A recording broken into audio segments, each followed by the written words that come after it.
Good afternoon, everybody, and welcome to Who Knew?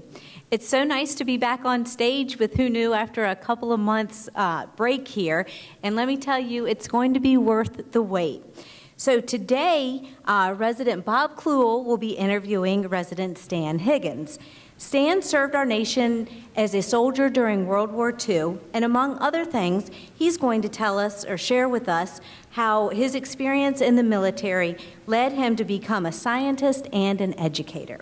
Before we get going on with the interview, I'd like to remind everyone that we are live on TV 970 and we have our audience. So after the interview, we'll be happy to take any questions from the audience. And so now I will turn it over to Bob and Stan.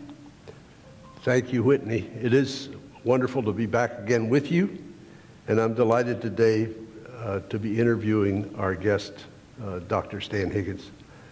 Professor Higgins was raised in New York City, where as a boy his principal means of transportation was a rowboat. Stan ultimately became a biochemist and professor emeritus at the Medical College of Virginia in Richmond. Along the way, he served the U.S. Army in World War II, participating in clearing operations against Japanese forces in the South Pacific, specifically in the Caroline and Marshall Islands, and later the Philippines. At the war's end, he was assigned to our Army of Occupation and was stationed on the Japanese mainland. He is a private and a modest gentleman, a true representative of the greatest generation, and I'm delighted that he has agreed to be with us today. Welcome, Stan. Thank you very much, Bob.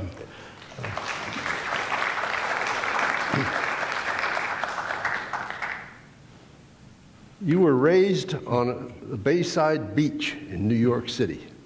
Can you help us picture the location? Maybe use net map.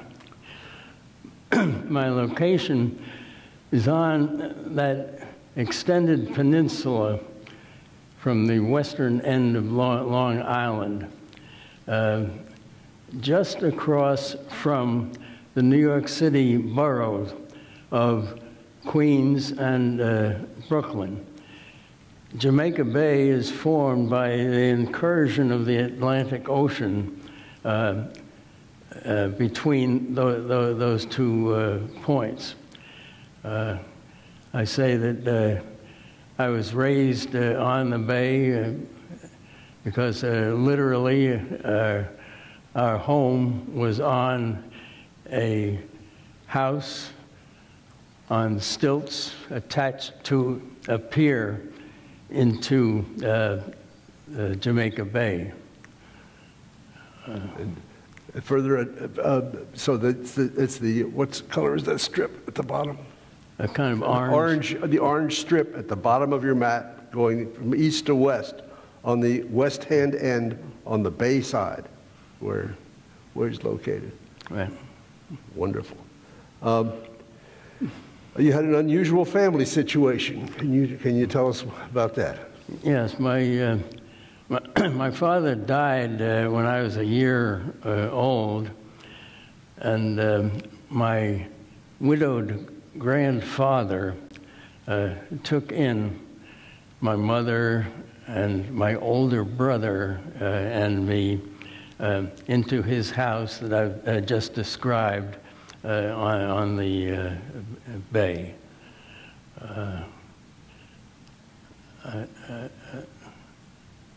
What was the rest of your...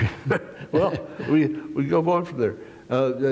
We get back to your rowboat. So it's Right. pretty obvious that being on the bay side that a rowboat might come in handy. What did you use it for? Right. Actually, it was a means of transportation from the pier on which we lived to other points along the shore of the island for what reason you wanted to go elsewhere, as well as to the various little islands within Jamaica Bay. They were the sites for swimming, fishing, clamming, crabbing, and so on. And this is the way you traveled when you lived on the water. And you were particularly adept at crabbing because the crabs were so stupid, right? Right. And particularly in the latter part of summer, when the blue claw crabs start running, a favorite pastime was to take your boat among the pilings of the railroad trestle that crossed Jamaica Bay from New York City to Long Island. Crabs have the habit of attaching to some foundation right at the water's edge, where the water is well oxygenated. And as the tide ebbs and flows, crabs move up and down on the pilings to seek that particular level, which makes them particularly vulnerable to a long-handled crab net. And within a couple of hours, plying along the trestle, one could scap a boatload full of live crabs, which you delivered home to the waiting, boiling cauldron and spent a good afternoon and evening on wonderful fresh crab meat. Great. All right. You were fairly isolated out there, yet you were part of an organized baseball operation long before there was a Babe Ruth League or a Little League or anything like that. Right. Tell us about how the kids organized this and what it was. This was even before the Police Athletic League, which was the first adult effort to organize kids, get them off the streets, and introduce them to the various sports. It was a period of the so-called AC, the Athletic Club. These were clubs formed by the children themselves, usually from among classmates, to form teams and enter into competitions. Now, this was all done by kids on a completely ad hoc basis. You met at your club meeting on a Friday night, planned the strategy for the following day's game, and also the interaction with other ACs to fill up a weekly schedule. The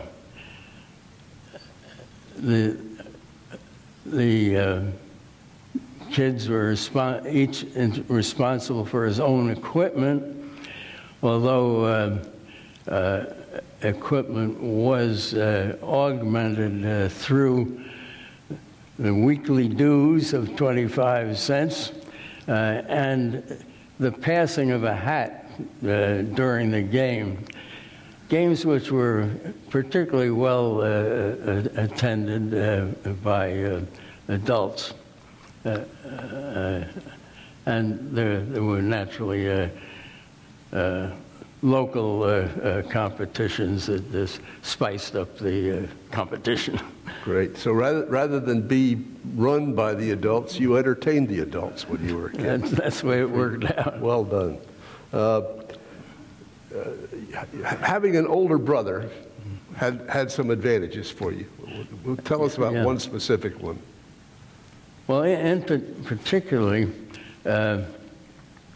my brother's new father-in-law was John Drebinger of the New York Times. He was a senior sports writer for the Times, a nationally recognized authority in baseball especially. But through that association, I had access to a season pass to the three New York Major League teams, the Yankees in the Bronx, the Giants on Manhattan, and the Dodgers in Brooklyn. Most of which usage I spent in the Bronx watching my hero, Lou Gehrig. Each of the teams had their own characteristic. The Bronx Bombers for their murderer's row. I may have mentioned that when one of their ace starting pitchers was in the lineup, they had this lineup of 9 potential home run hitters every time a batter came up.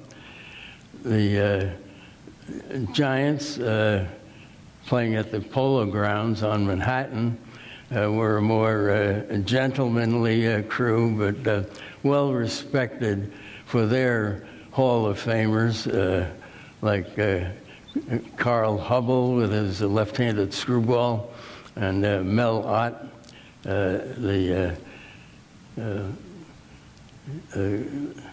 he was referred to as a baby. He came into the league at a very young age, teens somewhat. But the Giants had their own character. And finally, the Brooklyn Dodgers certainly had a character as the Daffiness Boys. The story that in a clubhouse rhubarb after one game, the manager was screamed out, "Can anybody here play this game?" And that's about the way they approached the game. Okay. So you were living basically in a rural area. Right. Can you tell us about the quality of the schools you attended? Yeah, the schools on Long Island came within the political purview of Queens County, which is part of New York City. Consequently, this little rural area benefited from probably the best public quality education in the country at that time.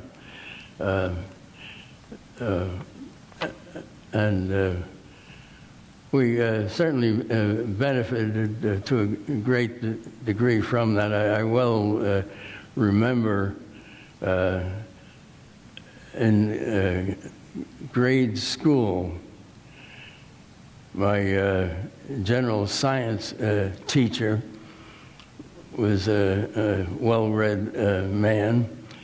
In the days that this country became familiar with Albert Einstein and the other brain drain elements of European science, and explained to us the future potential of something called atomic energy or nuclear fission reactions. That implanted in my mind this idea that there's an entirely new world outside that's coming up probably in my generation that most people knew nothing about. And this certainly came back to me in my future experience when things happened in Yokohama and, or rather in Hiroshima and Nagasaki. Okay, we'll get to that in a minute. Okay. But one last thing about your childhood. Who was your overall childhood idol? Well, certainly the overall one was the New York Yankees first baseman, Lou Gehrig. He had a fabulous career, not only the record books full of his accomplishments, but the simple extent of his consecutive game of playing. There's well over 2,500 games in a row. I've forgotten the exact number now. But he was indeed the, quote, iron horse, dependable. Probably the saddest day of my young life came on July 4th, 1939, at the Lou Gehrig Day at Yankee Stadium, where his self-removal from the lineup occurred after a record number of consecutive games. And he finished his comments with the words that today I consider myself the luckiest man on the face of the earth. And many of those hearing the words, as he stood there supported for a last time by his former teammate Babe Ruth, realized that he was in the final stages of his ALS, his amyotrophic lateral sclerosis, the so-called Lou Gehrig's disease. It was a sad point, and many fans were in tears. That is my final memory of my great hero, youthful hero. Great. So, being educated, you're still in high school, and World War II starts. Tell us your memories of the start of World War II and what part of the war effort you got involved in as a high schooler. The early days of World War II seemed to strike much of the population with a remembrance of the start of World War I. This was a European problem. They'll always squabble. They'll never get together. Let them settle it themselves. But gradually, we as schoolboys began to recognize increasing numbers of refugee children in our classes. And what impressed us was the fact that here were kids learning in a language entirely foreign to them, and not only holding up, but often leading a class. Now, you think about a high school freshman algebra, and these other children performing under that sort of handicap at the level they did. It really opened many eyes, I think, to the world outside themselves. The events developing in Europe brought on a general idea of a war effort, a home responsibility, and consequently all sorts of defenses were devised for a growing civil defense to consider. A major thought was the lights of a major city like New York City would silhouette at sea vessels. And consequently, the idea of blacking out New York City became essential. Now, the idea of the blackout was not a defense against air attack. Germany had no way of bombing our East Coast at the time, but it was the city lights that silhouetted vessels at sea that made them easy targets for submarines. And the U-boats took a tremendous toll along our entire East Coast, but New York was certainly concerned about its lights. So your job? Our job as warden messengers for air raid wardens, was to ride around on our bicycles, making sure that blackout curtains were in place in all windows to prevent this light effect. And children, as well as women and all others, were involved in the war effort in various capacities. Okay. You graduated from high school and almost immediately entered the military service. Mm-hmm. Talk us through your basic training and your early assignments.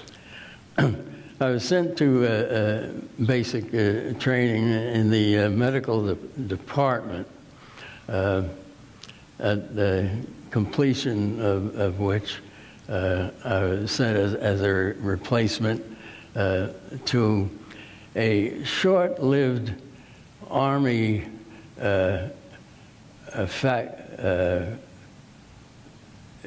group known as tank destroyers. The function of tank destroyers were rapid mobile vehicles, things like half-tracks, which were much more rapid and maneuverable than tanks.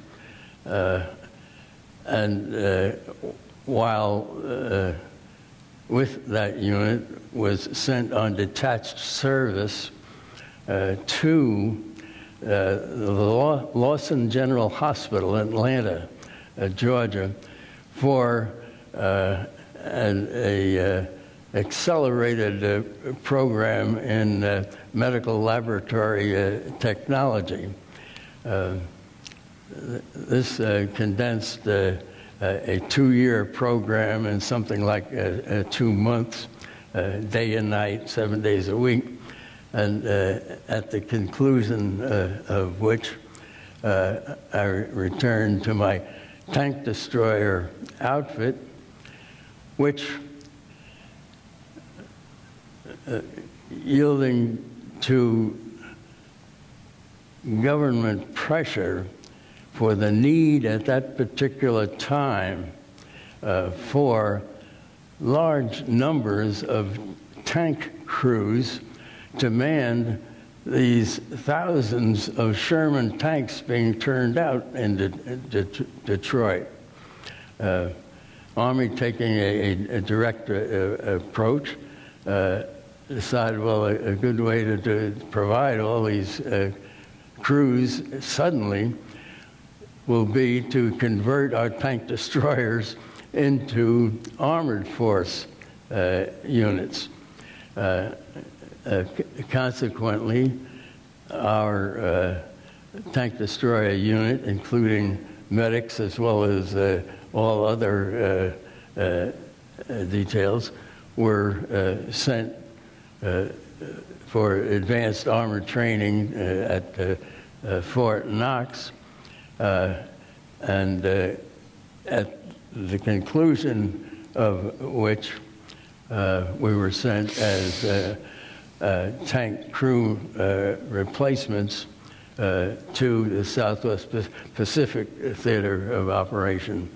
Okay, so you're trained, basic training in the medical field, ostensibly to become a battlefield combat medic, medical corpsman with an anti-tank unit. And additional training in laboratory work and as lab technician and all that, and all that thrown out the window, and you're thrown into the Armor Corps as a tank crewman. And tell us about the Sherman tank in terms of the crew.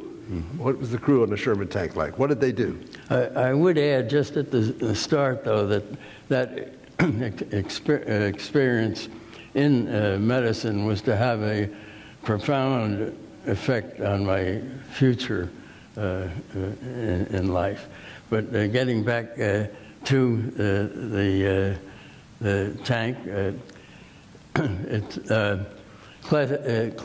the Sherman is classified as a medium tank, runs something like 33 tons. America had no heavy tanks at this point in history. This was it. The tankers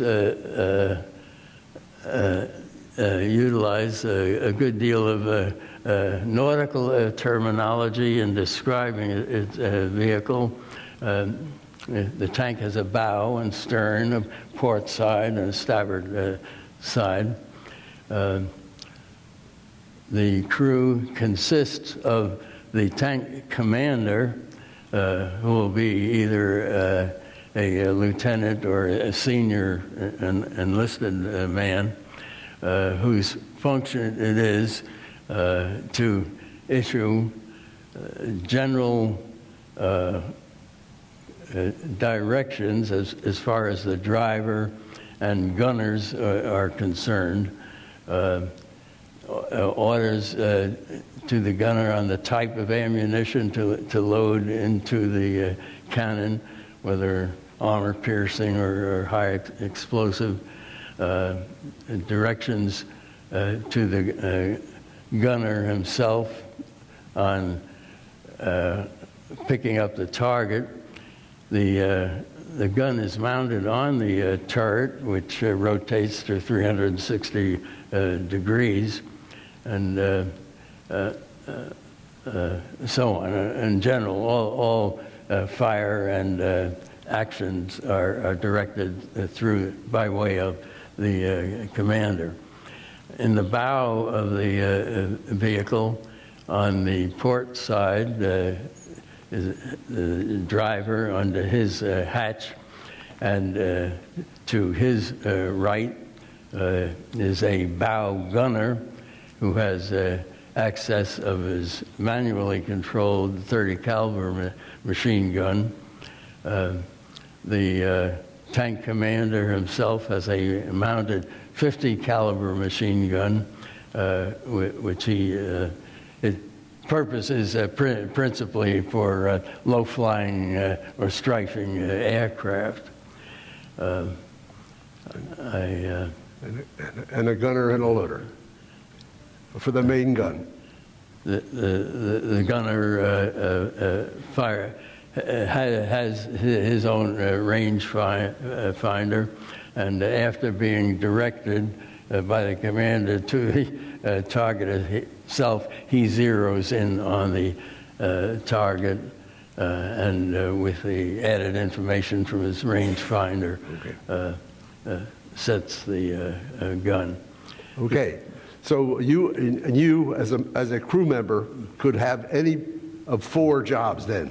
You could be the driver, you could be the bow gunner, you could be the loader, or you could be the gunner. Exactly. And on any given day, you might have any one of those particular jobs. So you've now deployed to the Pacific, and where did your unit operate, and what was your mission? areas of operation were in the Carolines, these archipelagos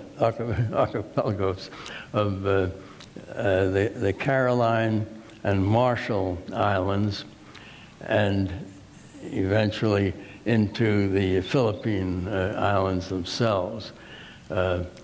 Our landings in the Marshalls were at Eniwetok, which were to become important in the future, in that this was the site of the assemblage, the final assemblage of the atomic bombs, which were to be delivered to Hiroshima and Nagasaki. Also, it was the site of the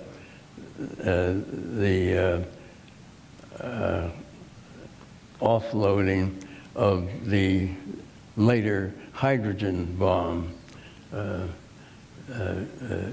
test. Okay.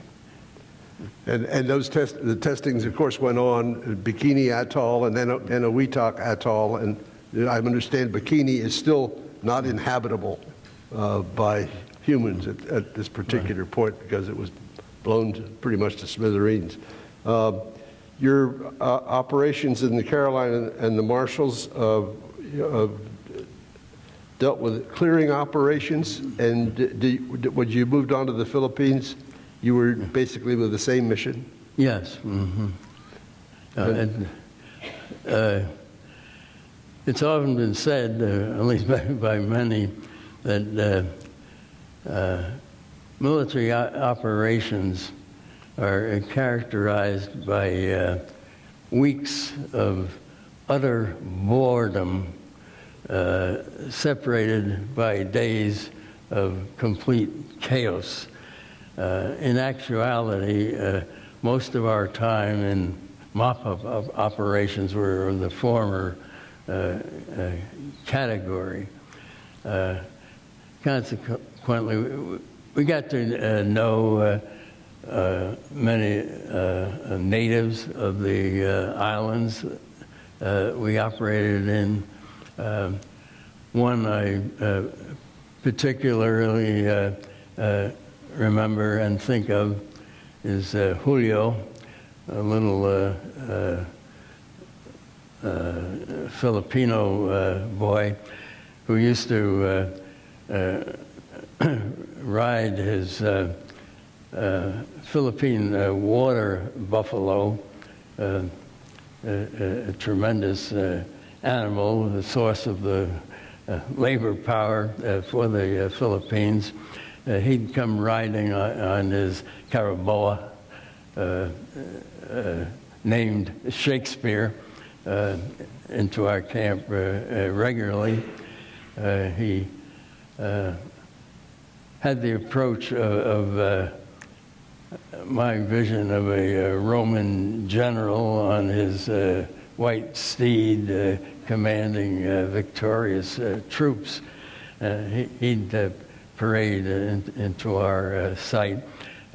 He claimed that his purpose of his many visits were to improve his English, which was completely understandable in the Philippines. But on the other hand, he never turned up his nose at any handouts that were available. I often think of how life has turned out for little Julio. Finally, after the war was over and you were assigned on occupation duty in Japan itself. And tell us about approaching Japan and your feelings and what happened to you in Japan. I think a general expression would be an eeriness. We were filled with all of the past stories of Japanese deviousness and dishonesty, and we saw many examples thereof.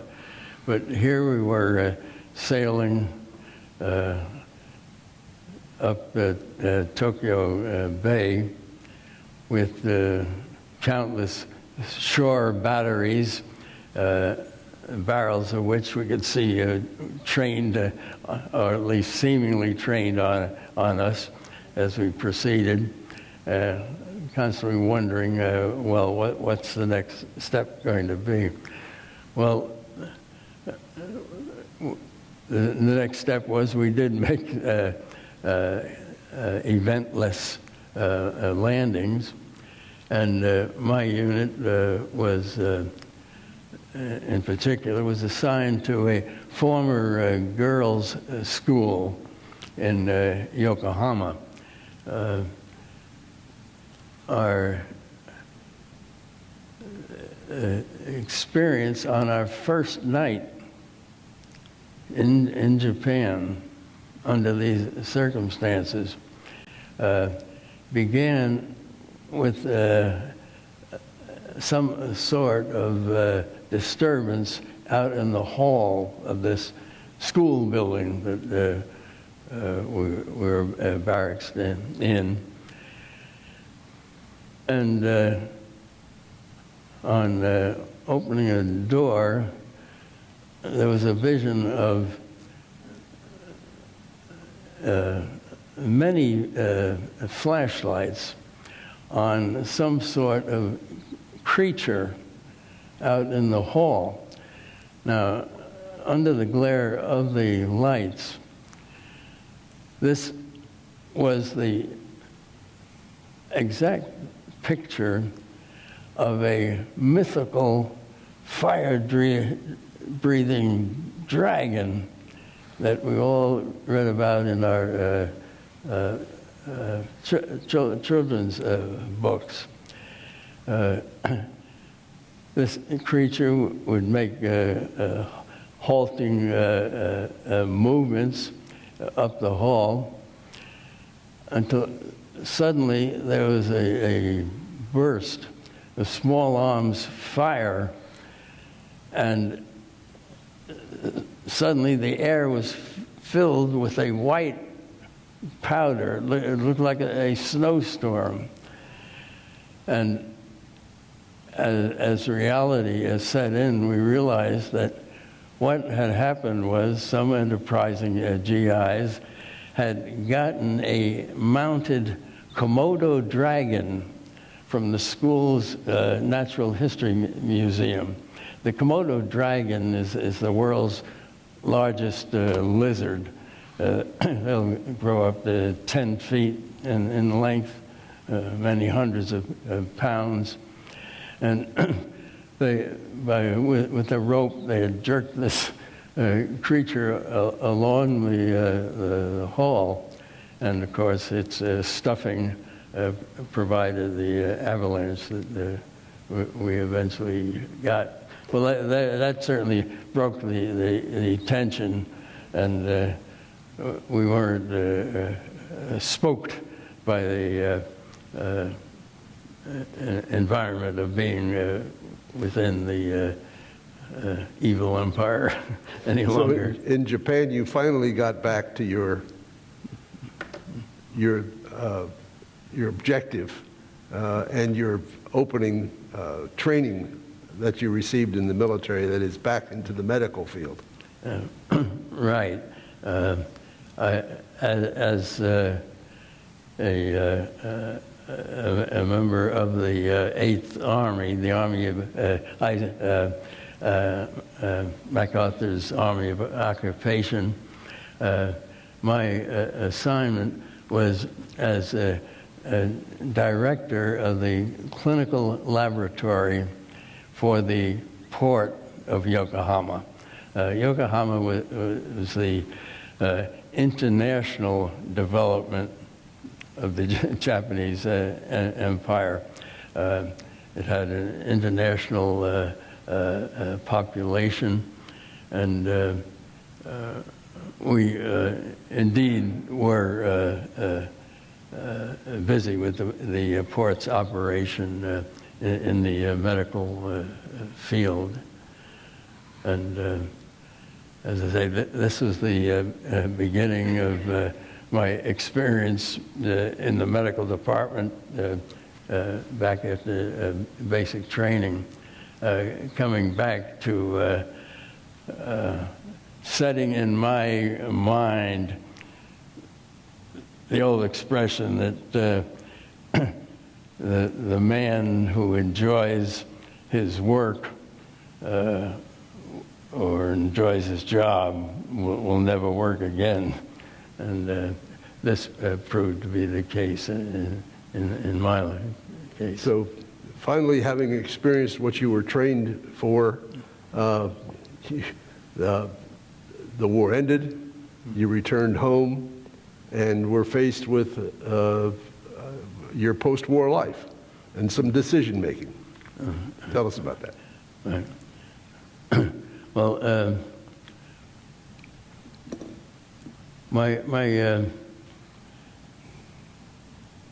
first effort, well, the Veterans Administration had organized a mechanism whereby early discharged servicemen were placed with or had the opportunity to work with various federal agencies.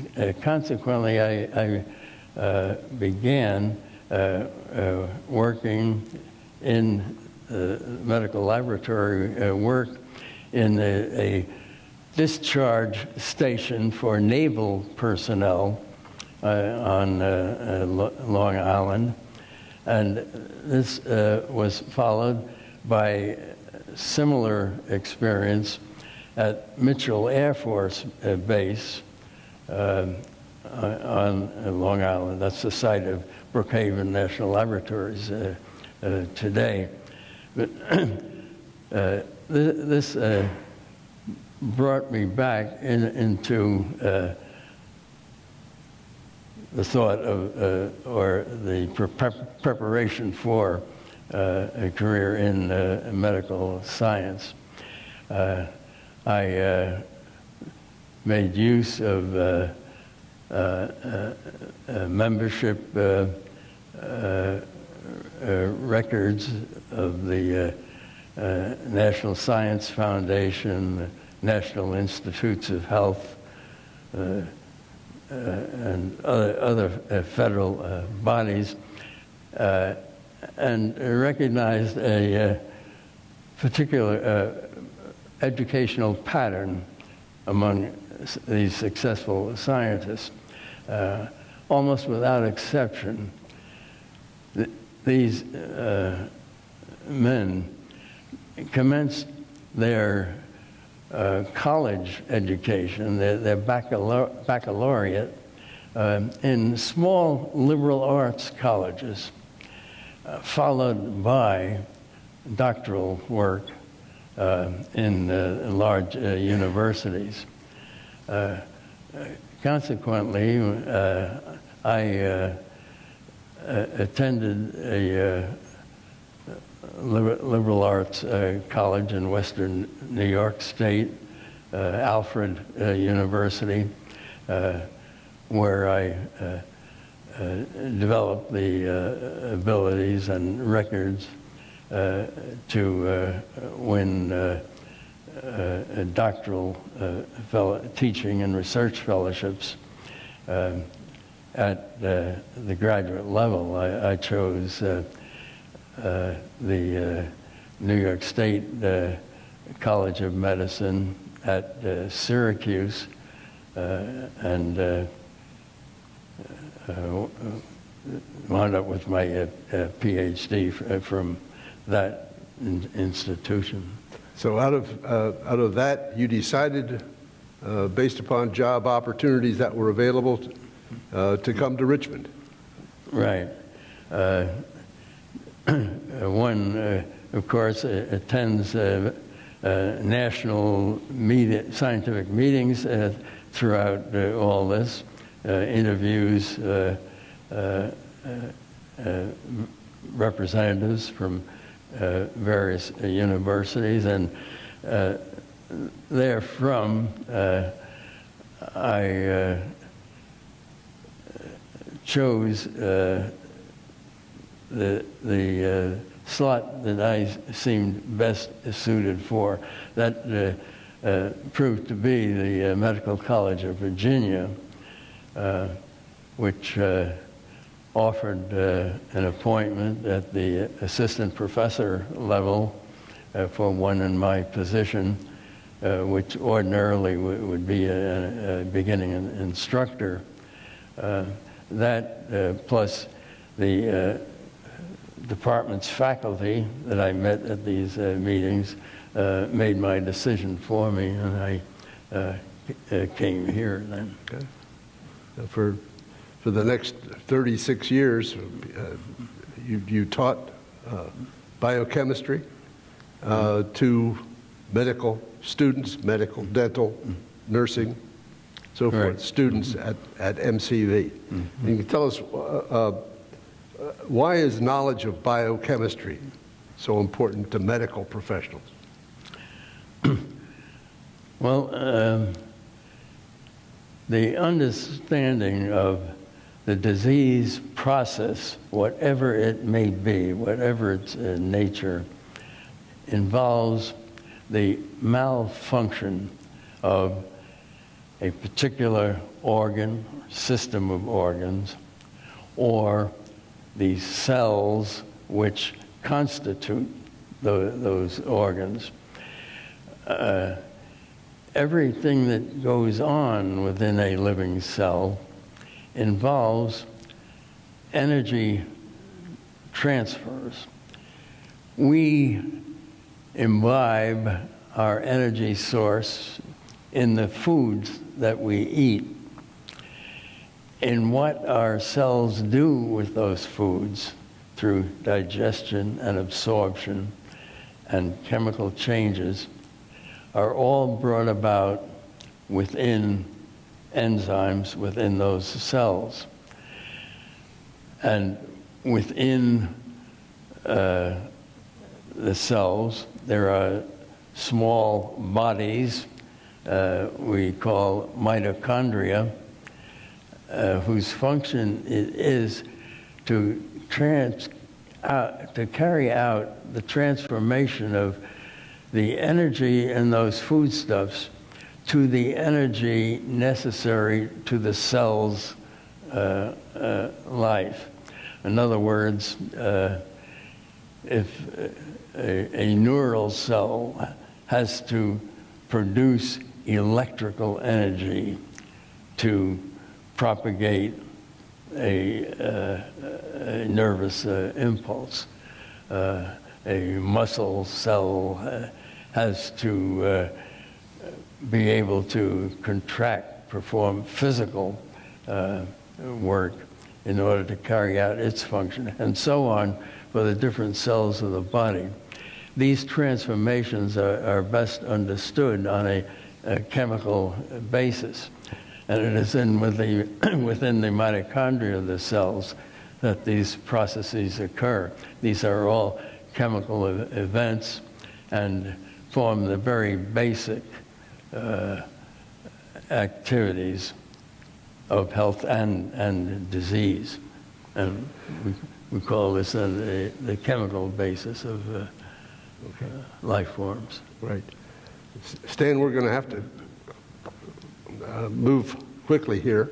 So let me ask you, you haven't mentioned your family yet. Would you fill us in on your family?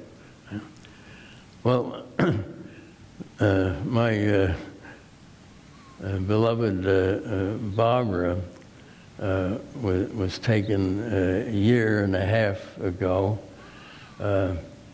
Actually, this past week of somber events in Britain brought to mind continually Queen Elizabeth's comment on the onset of her own widowhood, when she said that grief is the price paid for love. To that, I would only add that the deeper the one, the more profound the other. But I thank the good Lord for that spark of spiritual alchemy of hers abides yet today in our 3 children who show their continuing and fervent love and support for me. Something that I always cherish. Thank you, Stan. Whitney, I think we're ready for some questions. All right. Well, we certainly covered a lot this afternoon, but I'm sure there are a couple of questions in the audience. So if you would raise your hand, Jessica will come by with the microphone, and I'm sure we can have those questions answered for you. So anybody have any burning questions to ask? Well, we covered that much. All right. Well, I have kind of a superficial, high-level one. I know we covered a lot here, but are you still a big baseball fan? It sounded like that was a very important part of your childhood and shaped you in many ways. So are you still keeping up with baseball? Unfortunately, our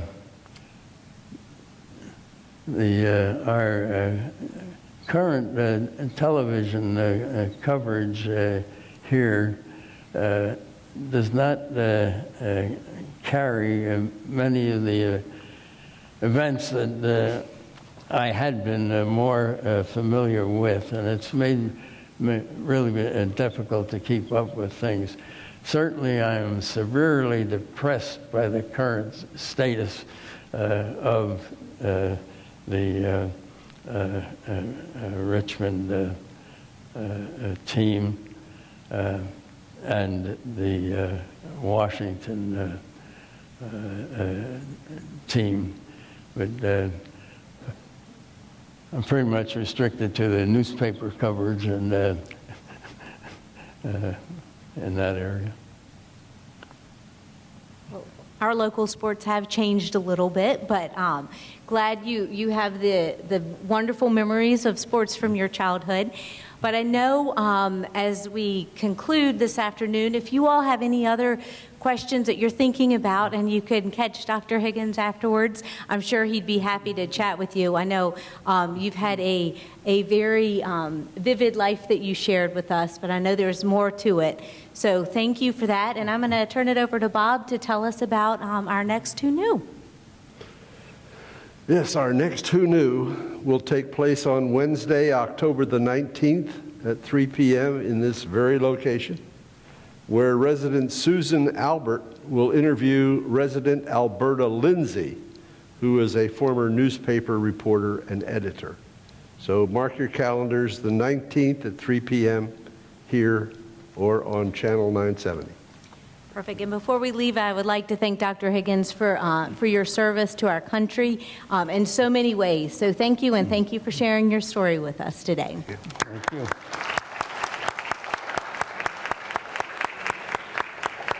Thank you.